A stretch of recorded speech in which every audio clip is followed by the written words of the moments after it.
اسلام کی سب سے بڑی خوبی پتہ کیا ہے؟ اس وقت دنیا کا سب سے بڑا مسئلہ ڈپریشن ہے، جس کا کسی کے پاس علاج نہیں ہے. اسلام اس کا علاج بھی کر رہا ہے. اسلام کہہ رہا ہے میرے پاس اس کا حل ہے.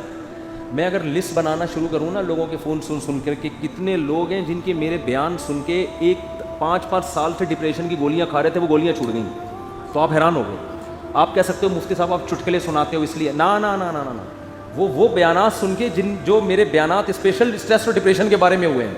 آج مغرب کے بعد اسلام آباد سے ایک صاحب کا فون آیا، میں نے اتفاق سے اٹھا لیا. اور مفتی صاحب کب سے تلاش میں. میں نے کہا کیا ہو گیا بھائی؟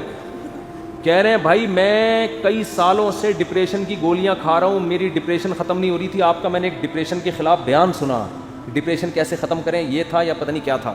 کہہ رہے ہیں میں حیران ہوں کہ میری ڈپریشن ختم ہو گئی. اور وہ تو کہہ رہے ہیں میں نفسیاتی ڈاکٹروں سے جا کے لڑ رہا ہوں کہ یار اس مولوی کے بیان سن کے میں ٹھیک ہو گیا، جو نہ ماہر نفسیات ہے نہ کوئی ڈپریشن پہ اس نے کورس کیے ہوئے ہیں، اور تمہارے گولیاں کھا کے میں ٹھیک نہیں ہو رہا. تو میں نے اس سے کہا میرے بھائی یہ مولوی کا کمال بولو نہیں. ہم بھی جو خوش ہیں تو اسلام کا، ہم تو نہیں کہتے ہم سچی پکے مسلمان ہیں بھائی، ہم تو بہت ہی نالائق ہیں. ایک نسبت ہے اسلام کی طرف، وہ تسلیاں دیتا رہتا ہے ہم کو. وہ کیا کرتا رہتا ہے؟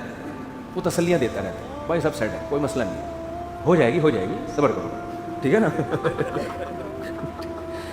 کیا مطلب؟ یعنی پریشانی دور ہو جائے گی، یہ مطلب ہے. آپ کو کچھ اور لے کے جا رہے ہیں، ویسے میں بھی وہی مراد لے رہا. اچھا خیر، اس کی ایک مثال دیتا ہوں میں، ایک مثال، اس سے آپ کو سمجھ میں آئے گی بات. کبھی کبھار نا مجھے جوش چڑھتا ہے تو میں فون اٹھا. ابھی بہت عرصے کے بعد میں نے فون سننا شروع کر دیے ہیں، لیکن پھر وہ بھی اس لیے کہ اتنی بھرمار ہو جاتی ہے نا کہ لوگوں کی ٹینشنیں سن کے آدمی بھی تھک جاتا ہے. پھر میں بند کر کے رکھ دیتا ہوں. ابھی میں بالکل موبائل لیس ہو گیا، میری زندگی سے موبائل نکل گیا. تو میں نے کہا بالکل میں ویسا ہو گیا ہوں جب نیا موبائل ایجاد ہوا تھا. صحیح ہے نا؟ اب میں نے دوبارہ تھوڑا سا پھر ہونے لگا، پھر بند کر دوں گا.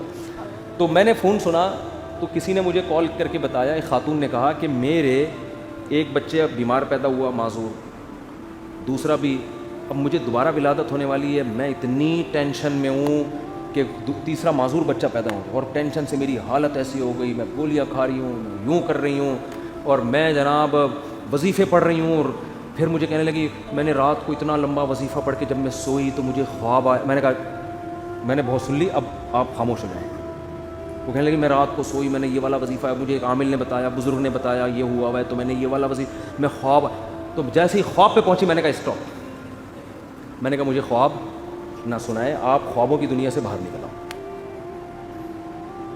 کہہ رہی مجھے کوئی وظیفہ بتا دیں. میں نے کہا میں آپ کو وظیفہ بالکل بھی نہیں بتاؤں، کیونکہ آپ کو یہ والا وظیفہ پڑھنے سے یہ والا خواب آ رہا ہے تو دوسرے والے وظیفے سے دوسرا والا. جو آدمی پڑھ کے جب تھکاوٹ تو عجیب پھر خواب تو آتے ہیں. میں نے کہا محترمہ آپ کا علاج صرف ایک چیز میں ہے. آپ نے یہ کیوں فرض کر لیا کہ معذور بچہ مجھے کسی قیمت پہ نہیں چاہیے؟ یہ سوچ غلط ہے، آپ خدا سے لڑ رہی ہو. سمجھ میں آ رہی ہے بات؟ اس دنیا میں آپ کی مرضی بولو نہیں، اس میں خدا کی چلے گی. خدا کی مرضی پہ راضی ہو جاؤ، دعا مانگو، کوئی وظیفے نہیں پڑھو، دماغ خراب، خواب آ رہے ہیں جو چھوڑ دیں ان کو. حقائق کی دنیا میں آؤ، دعا مانگو، اے اللہ مجھے نیک صالح اولاد دے، گڑ گڑاؤ اللہ کے ساتھ، اور اے اللہ مجھے صحت مند اولاد دے، مجھے آزمائش میں نہ ڈال. دعا گڑ گڑا کے مانگو، لیکن دل میں یہ رکھو میرا کام تھا مانگنا، ہوگا وہی جو اس کی بولو مرضی، اور جو ہوگا میرے حق میں بہتر ہوگا. میرا خدا میرے ساتھ غلط. میں نے کہا یہ ذہنی طور پر تیار ہو جاؤ کہ تیسرا بھی معذور ہو سکتا ہے. یہ کیا میری تو زندگی ایسی. میں نے کہا بھائی یہ زندگی کے لیے ہم پیدا ہی نہیں ہوئے ہیں. اصل ہماری کیا ہے؟ وَإِنَّ الدَّارَ الْآخِرَةَ لَهِيَ الْحَيَوَانُ. قرآن کہہ رہا ہے اصل آخرت ہے.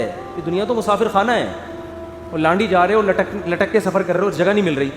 فون کر رہا ہے W11 میں لٹک کے جا رہا ہے نا. W11 لانڈی جاتی ہے؟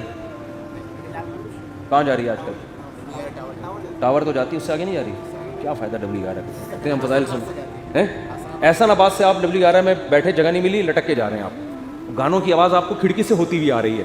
W11 میں تو لوگ گانے سننے کے لیے بیٹھتے ہیں، آپ کو مزہ ہی نہیں آ رہا. اور پھر پاؤں میں کھڑے ہوئے آپ، اب ادھر فون کر رہے ہیں، ادھر فون کر رہے ہیں. مفتی صاحب کوئی وظیفہ بتا دیں، سیٹ مل جائے. میں کیا بولوں گا؟ ابے بھائی ٹاور اتر جائے گی گاڑی، صبر کر لے تھوڑا سا. جو بیٹھے ہوئے ہیں وہ بھی ٹاور پہ اتریں گے، تیرا باپ بھی ٹاور پہ اترے گا. تمیز سے اگر سمجھ میں نہیں آئے گی یہی بولوں گا نا، اتر جائے گا ٹاور پہ، صبر کر لے. وہ کہہ رہے ہیں نہیں، وہ اس کھڑکی میں جو بیٹھا ہوا اتنے مزے سے وہ تو سب کچھ دیکھ رہا ہے بھائی. کھڑکی میں ہوا بھی آ رہی ہے، اس کو کرایہ میں نے بھی اتنا دیا. خدا کیا نا انصافی کر رہا ہے، اس کو کھڑکی ڈرائیور کے ساتھ بٹھا دیا اور مجھے لٹکا دیا. وہ خدا کہے گا بھائی وہ جو وہاں بیٹھا ہوا ہے نا, تو پھر بھی 2 منٹ میں آرام سے اتر کے چلا جائے گا. وہ جو وہاں گھسا ہوا ہے اس کو نکلتے نکلتے 2 دفعہ جیب کٹے گی اس کی. تو یہ ٹینشن برداشت کر لو. دنیا کیا ہے؟ مسافر خانہ ہے. تو میں نے کہا اس کے علاوہ, کیونکہ یہ ٹینشن ہی کوئی دوسری ٹینشن کھڑی ہو جائے گی. پھر میں نے اس خاتون سے کہا, میں نے کہا آپ کا معذور بچہ پیدا, اور وہ معذوری بھی ناقابل برداشت نہیں تھی, تو آپ یہ سوچ لو کہ دنیا میں بہت سے لوگ ایسے ہیں جو اس سے بھی زیادہ ٹینشنوں میں ہیں. میں نے کہا آپ کا شوہر اچھا ہے, آپ کو کھلا رہا ہے پلا رہا ہے, سسرال سپورٹ کر رہا ہے, بچوں میں ایک فالٹ پیدا ہو رہا ہے, اس سے بھی بڑی بڑی ٹینشنیں. ایسے ایسے میاں ملے ہوئے ہیں, مارتے ہیں پیٹتے ہیں, زندگی عذاب بنائی ہوئی ہے. ان عورتوں سے پوچھو گے تو وہ کہیں گی اللہ اس شوہر سے جان چھڑا دے, بے شک معذور بچہ پیدا ہو جائے, اس ساس سے جان چھڑا دے. میں نے کہا ایسے بھی لوگ ہیں فٹ پاتھوں پہ پڑے ہوئے ہیں, ایسی عورتیں بھی ہیں, کھانے کو روٹی نہیں ہے, وہ کہہ رہے معذور بچہ پیدا ہو جائے مگر عزت کی چھت مل جائے. آپ کو عزت سے چھت ملی ہوئی ہے, سسرال میں عزت ملی ہوئی ہے, شوہر شریف ہے, شوہر کھلا رہا ہے پلا رہا ہے, ایک ٹینشن ہے. اور یہ ٹینشن بھی اللہ کیا کہہ رہا ہے, میں نے ان کو حدیث سنائی, من سخط فلہ الرضا. نبی نے فرمایا جب اللہ کسی مشکل میں ڈالے فلہ السخط, تو جو اللہ سے ناراض ہو گیا نا اللہ بھی اس سے ناراض, اور جو اللہ سے راضی رہا اللہ بھی اس سے راضی رہے گا. اللہ کی رضا ملے گی بھائی. ایک صحابیہ نبی کی خدمت میں آئیں, عرض کیا یا رسول اللہ مجھے دورہ پڑتا ہے, کوئی مرگی کا یا کوئی آسیب کا دورہ تھا, کیا تھا, میں جسم کے کپڑے پھاڑ دیتی ہوں, بالکل ایسے ہو جاتی ہوں اور میری طبیعت بہت خراب ہو جاتی ہے, آپ اللہ سے دعا کریں میری یہ بیماری ٹھیک ہو جائے.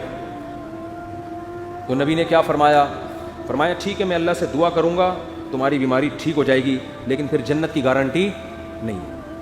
پھر جنت کی گارنٹی نہیں ہے. عمل ہے, اچھا عمل ہوا تو جنت, میزان کا ترازو بھاری ہو گیا, نہیں ہوا تو کیا جہنم. لیکن اگر تم اس بیماری پہ صبر کرو اور اس اللہ کی تقدیر پہ راضی ہو جاؤ, جنت کی گارنٹی.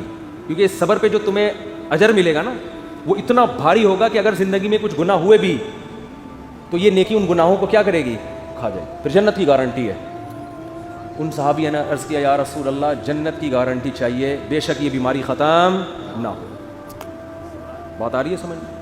اب اس خاتون کو ڈپریشن کیا ہو گئی, یعنی جو صحابیاں تھیں ان کو ڈپریشن ختم, بس اس بیماری کو گزارا کر, اسی میں گزارا کرنا ہے.